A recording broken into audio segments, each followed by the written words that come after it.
காலத்துடன் ஒப்பு நோக்கும் போது திராவிட முன்னேற்றக் கழகத்தின் ஆட்சி கூட்டணியில் இருந்தபோது இருந்ததை விட 3 மடங்கு அதிக நிதியை மத்திய அரசு அளித்திருக்கிறது. தமிழ்நாட்டின் பொருளாதாரம் மற்றும் தொழில்துறை வளர்ச்சிக்கு இது மிக அதிக அளவு உதவி இருக்கின்றது. साथियों, तमिलनाडु का इंफ्रास्ट्रक्चर भारत सरकार की प्रायोरिटी है। बीते 1 दशक में तमिलनाडु का रेलवे बजट 7 टाइम्स से ज्यादा इंक्रीज किया गया है। நண்பர்களே, தமிழ்நாட்டின் கட்டமைப்பு தான் பாரத அரசின் முதன்மை. கடந்த 10 ஆண்டிலே தமிழ்நாட்டின் ரயில் துறை பட்ஜெட்டிலே 7 மடங்கிற்கும் அதிகமான அதிகரிப்பு செய்யப்பட்டிருக்கின்றது. इसके बावजूद भी कुछ लोगों को बिना कारण रोते रहने की आदत है, वो रोते रहते हैं।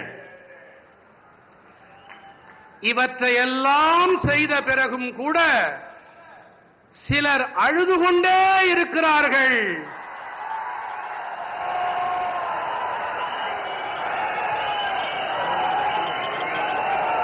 அவர்களால் அழ மட்டுமே முடியும். அவர்கள் அழுதுவிட்டு போகட்டும். 2014 से पहले रेल प्रोजेक्ट के लिए हर साल सिर्फ ओनली 900 करोड़ रुपीस ही मिलते थे। और आपको पता है उस समय इंडियन अलायंस के मुख्य कर्ता धर्ता कौन थे, ये आपको पता है। इस वर्ष तमिलनाडु का रेल बजट 6,000 करोड़ रुपए से ज्यादा है। भारत सरकार यहां के 77 रेलवे स्टेशन को मॉडर्न भी बना रही है। इसमें रामेश्वरम का स्टेशन भी शामिल है। 2014ஆம் ஆண்டிற்கு முன்பு வரை ரயில் துறை திட்டங்களுக்காக ஒவ்வொரு ஆண்டும் வெறும் 900 கோடி ரூபாய் மட்டுமே கிடைத்து வந்தது. அப்போதெல்லாம் கூட்டணியிலே யார் ஆட்சியில் அமர்ந்திருந்தார்கள் என்பதை நான் கூற தேவையே இல்லை. இந்த ஆண்டு தமிழ்நாட்டின் ரயில் பட்ஜெட் 6000 கோடி ரூபாய்க்கும் அதிகம். பாரத அரசு தமிழ்நாட்டில் இருக்கும் 77 ரயில் நிலையங்களையும் நவீனப்படுத்தும் பணிகளில் ஈடுபட்டு வருகின்றது.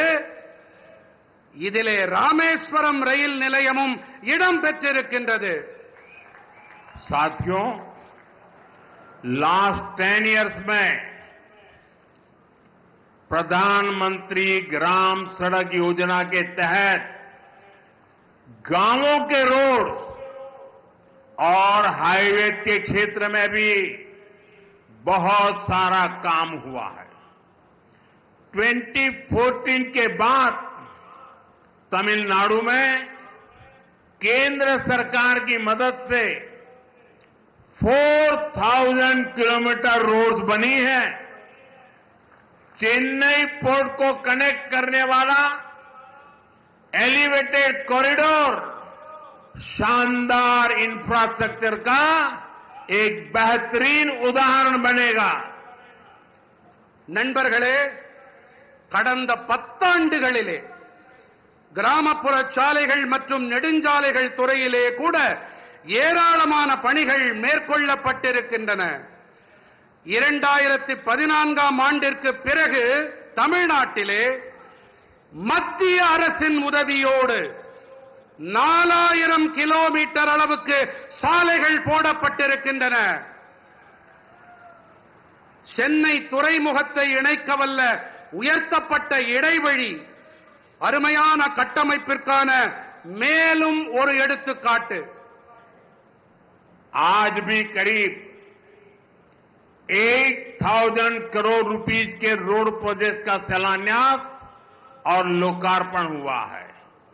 ये प्रोजेक्ट तमिलनाडु के अलग अलग डिस्ट्रिक्ट के साथ ही आंध्र प्रदेश के साथ भी कनेक्टिविटी बेहतर करेंगे. இன்றும் கூட சுமார் 8000 கோடி ரூபாய் மதிப்பிலான சாலை திட்டங்களுக்கான அடிக்கல் நாட்டப்பட்டு இவை தேசத்திற்கு அர்ப்பணம் செய்யப்பட்டிருக்கின்றது. இந்த திட்டங்கள் தமிழ்நாட்டின் பல்வேறு மாவட்டங்களோடு மட்டுமல்லாமல் ஆந்திர பிரதேசத்துடனான இணைப்பையும் மேம்படுத்தும். साथियों, चेन्नई मेट्रो जैसा मॉडर्न पब्लिक ट्रांसपोर्ट भी तमिलनाडु में ईज ऑफ ट्रैवल को बढ़ा रहा है. हमें याद रखना है, जब इतने सारे इंफ्रास्ट्रक्चर का काम होता है तो इससे हर सेक्टर में नई जॉब भी क्रिएट होती है. मेरे नौजवानों को रोजगार के नए अवसर मिलते हैं. நண்பர்களே, சென்னை மெட்ரோ போன்ற நவீன பொதுமக்கள் போக்குவரத்து வசதியும் கூட தமிழ்நாட்டிலே சுலபமான பயணம் மேற்கொள்ளுதலை மேம்படுத்துகிறது. இத்தனை பெரிய அளவில் கட்டமைப்புகள் தொடர்பான பணிகள் நடைபெற்று வரும் வேளையிலே இவற்றின் அனைத்து துறைகளிலும் புதிய வேலை வாய்ப்புகளும் உருவாக்கப்பட்டு வருகின்றன. என்னுடைய இளைஞர்களுக்கு வேலை வாய்ப்புகள் ஏற்படுத்தப்படுகின்றன என்பதை நாம் நினைவில் கொள்ள வேண்டும், மறந்துவிடக் கூடாது. साथियों, बीते दशक में भारत ने सोशल इंफ्रास्ट्रक्चर पर भी रिकॉर्ड निवेश किया है. मुझे खुशी है कि तमिलनाडु के करोड़ों गरीब परिवारों को इसका बेनिफिट मिल रहा है. बीते 10 साल में 4 करोड़ से ज्यादा पक्के घर देश भर के गरीब परिवारों को मिले हैं और इसमें पीएम आवास योजना के तहत 12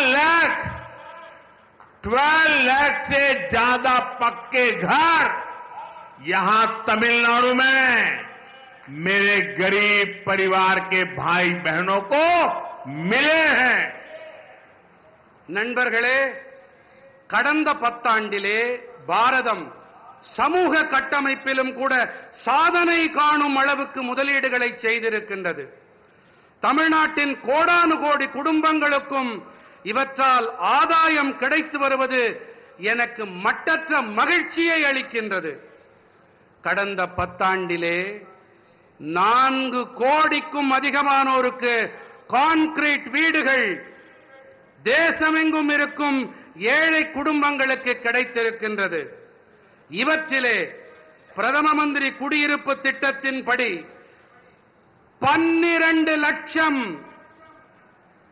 12 லட்சத்திற்கும் மேற்பட்ட கான்கிரீட் வீடுகள் இங்கே என்னுடைய ஏழை சகோதர சகோதரிகள் தமிழ்நாட்டிலே அவர்களுக்கு கிடைத்துவிட்டன. पिछले 10 सालों में गांवों में करीब 12 करोड़ परिवारों तक पहली बार पाइप से वाटर नीर पहुंचाया गया है.